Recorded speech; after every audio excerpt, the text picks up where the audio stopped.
Welcome to Pennsylvania Bigfoot Structures. On today's episode, I want to make this really fascinating connection that I've made between this seemingly nothing stick that's a horizontal stick placed in that V, and there's pressure on that stick, and it's placed in that tree. That's not a fallen tree, it's placed in there. Now, if you've seen this channel before, you know I have at least 3 other videos across Pennsylvania that have the stick that's just wedged in between a tree, like a V. The most one that I can think of right now, see there it is right here. Okay, so the most compelling one that I remember vividly is the one in Elk County, where it was just like, I mean, a lot of force down in there. So somebody, that's just watching this video is like, oh my God, like that's like a human, you know what I mean? Like, yeah, I mean, I definitely don't disagree that that's definitely in the realm of human possibility. Okay, so that's the first part. We can clear that out and just say, yeah, I mean, that's not very far off the ground. That's definitely a human, in the realm capacity of a human being to do this. Now, okay, so that being said, okay, so the second part is that it's quite wedged into that into the Y here, and there's a lot of force on it. So the finesse of a human to put that in there, they've got to be a little bit taller, I'd say in the 5'6", 5'8" realm, to get a good grip and push that down. So that kind of takes away a lot of possibility of what human being can put that in there. A kid can't do that.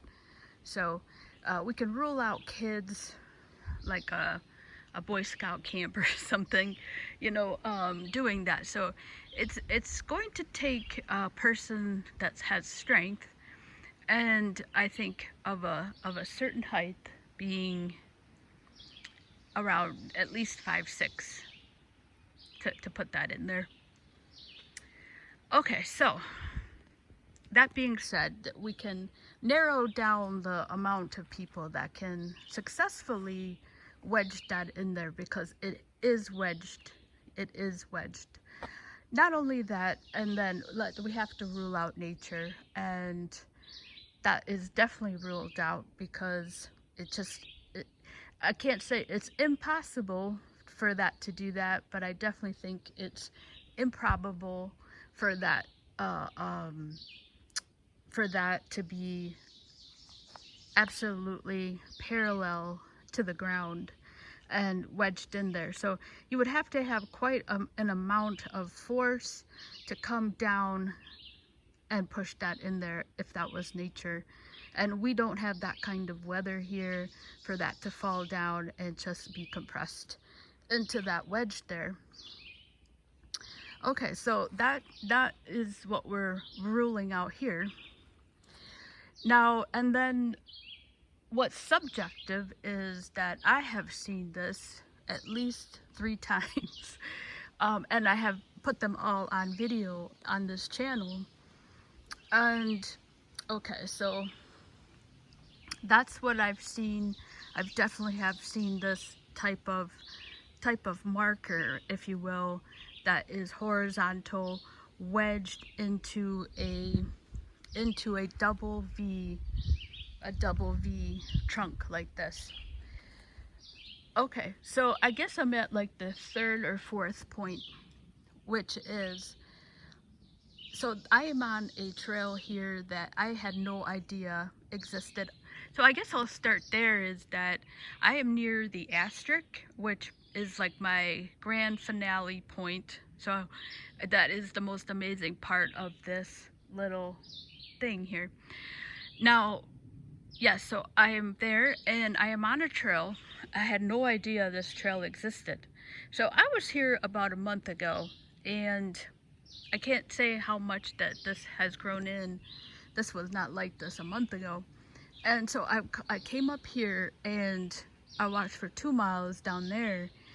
Absolutely, absolutely, absolutely, absolutely nothing, nothing, nada. Like, not a stitch, nothing squatchy down there at all. And so when I was walking here, this is what I found, and this stopped me in my tracks because I've seen this type before, as I mentioned, and for 2 miles, which is a long way, is like absolutely nothing that resembles something being manipulated or, you know, hung up in a tree and makes you scratch your head. I mean, if you've seen anything else on this channel, you know what I mean. Is there's no lean-tos. You know, sticks can't walk. They can't put themselves leaning up onto another tree. And there's been absolutely nothing this way. So that being said, when I came up on this, okay, this stopped me in my tracks. I was like, wow, I mean, I haven't seen anything at all. And then I see this. And incidentally, that's exactly the same thing with the Asterik.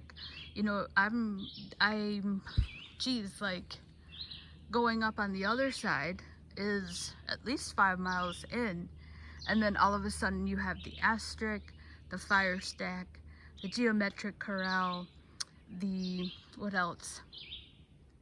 The corral complex. All of that sits within like a little half-mile of each other. They're in a cluster, and I keep meaning to put like a little map together to give you an idea of where it sits. So yeah, so that's that. Okay, so what I've discovered about this was so awesome. So okay, so that day I found this, and like I said, I'd just been walking for 2 miles. Now, also, I've just been on the northern part over here. Actually, that's the south. And I've walked that way and have seen absolutely nothing until I got to one spot all the way down there, almost 3 miles. And have seen nothing. So for about 5 miles, which this trail is paralleling the road where the Asterik is, there's absolutely nothing. Okay, so that's the context. That's where I am in relation to the Asterik. Now, on that day when I found this, I was like, something just, I was like, because I have Strava. Oh yes, so that's the other major portion here, is I have a Strava app. If you don't know what that is, it's an app that tracks your mileage. It gives you it's GPS acquired, so it tells you exactly where you are, and it's full of trails, and it just tells you exactly where you are. And so I never use Strava out here because I know where I am. So, but that day I was tracking myself on this trail here because I didn't know where I was. And so, well, I knew where I was, but I was just tracking it anyways. So that day I was out here and I was on that app, and I realized I was super close to the Asterik. And so I decided to take a compass reading on this. And so this is, I can draw a straight line from this to the Asterik. If you've seen this channel before, you know that the Asterik, everything I do is like centered around the Asterik, you know, because it was so mind-blowing.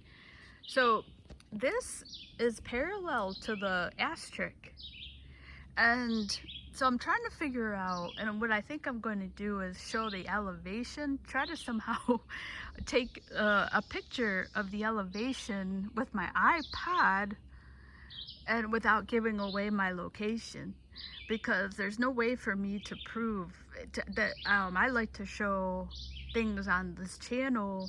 This way you can decipher for yourself, but you know, without giving away my location on Strava, I can't do that. But let me just tell you, this, okay, this sits on the same, I can walk right here and just walk across the woods right here, and I would be at the Asterik. Now, so that was pretty mind-blowing. I gotta tell you that when I was looking at that, like, it gets me chills, because I don't know, I like, is that just a coincidence? You know? And okay, so that's the, I should say that's the starting point of this whole marker right here. Okay, so the second part of that, maybe it's like the 10th part of this by now, is that, okay, so I never use my Strava app, and I decided to stand in front of this and point to, and stand on my Strava app, and it tells me where I am. So I stood here. Okay, so here is, okay, so here's the stick. There's the double wedged trunk. I turned around, so I'm turning around, and the Strava app told me, okay, that the direction that was pointing to was the edge of this forest, and that's where the road starts and suburbia starts. I was blown away by that. I couldn't believe that. So then I went to the Asterik and stood in front of the Asterik, and it's pointing the same, like, it's pointing the same way. The tree, when you look at the Asterik, the tree is pointing this way, and it's like pointing in this northwesterly direction. So I'm amazed by that. I can't tell you like how amazing that is, because yeah, I just wish there was a way for me to put that in a visual. And I think I'm gonna maybe bring my iPod and take a picture, take a Strava reading, and then show the elevation, it being the same or something, because they are both pointing towards the end of this forest, which is not very far. And I had no idea that residential, like, I know that, but I didn't realize how close I was that day to where the residences start. So I believe that something is marking the edge of this forest. I think that that's what the Asterik is doing, and I think that that's what that's doing. So I'm going to run out of batteries, and I really want to show that this is wedged in here. Yeah, so I didn't realize, I always knew the Asterik was really special, but I think it's a marker. I think it's marking the edge of the forest. Okay, so let me come over here before my battery runs out, and I want to show that. So this didn't just fall in here. You see that? I think I just broke this. Oh no, oh thank God. Do you see that? I'm not going to put much pressure. I've just clipped a little part.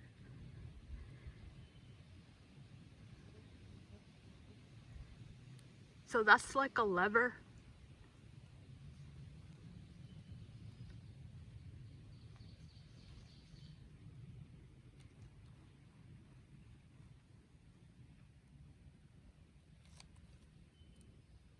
There's a lot of force in here to put that in there. Okay, so I'm going to come over here on this other side and try to make it before this battery dies. You know, I have a battery charger, and you think I ever bring it?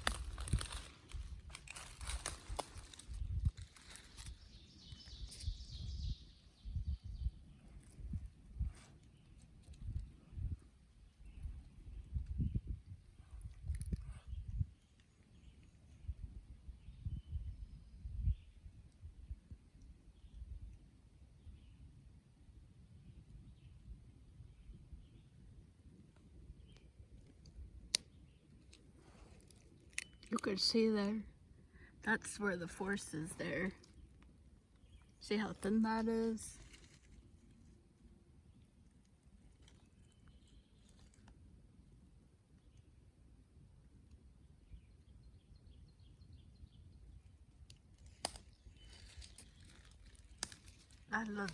That's parallel. That's parallel to the road. Okay, so I'm going to finish this video off before I get cut off.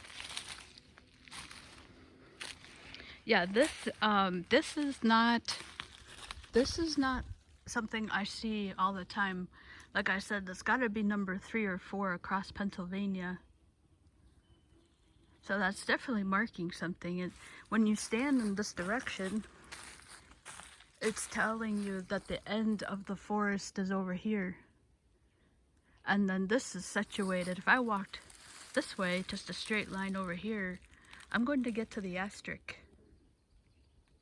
So something, I think it's the Bigfoot. I'm not gonna lie. I mean, I think it is, you know. And so I guess the main point here is to what else would put the Asterik, you know, what other group of people out there is going to do that, you know? So that's the question. The skeptics always say, you know, if it's, you know, it's not a Bigfoot, but if it's not a Bigfoot, how do you explain that coincidence of being in the same area, just a straight line this way? And then how do you explain they both point towards the end of the forest? And then, you know, what other group of people, and I mean that seriously, like, is out here putting stuff like that? Because that is not common. The branches, they don't fall like that. I mean, I'm sitting here in a forest, and there's nothing else remotely that resembles that. So that's the explanation. I think it's the Bigfoot. And but you know, what in all honesty, what else would make those? Would make the Asterik, you know, the fire stack, and the geometric corral. Okay, so I hope you enjoyed this video. It was extremely this was probably the second most mind-blowing thing, to find out that this is in a straight line to the Asterik, and that they both point towards the end of the forest there. I've had some experiences, but to note that those two, and the thing is that I'm seeing it visually on my Strava app, you know, and unfortunately I don't want to put it on here without giving my location away, and that's the only reason you're not looking at it in terms of, you know, irrefutable, and that's what is, I hate to do that, not give irrefutable proof that this is sitting, you know, in the same area. And I think that the only thing maybe I could do is in the winter, when all this goes away, is maybe walk the straight line that way. Okay, so I'm going to get going here. I hope you enjoyed this video of this connection here that I've made between this and the Asterik. Thank you so much for watching.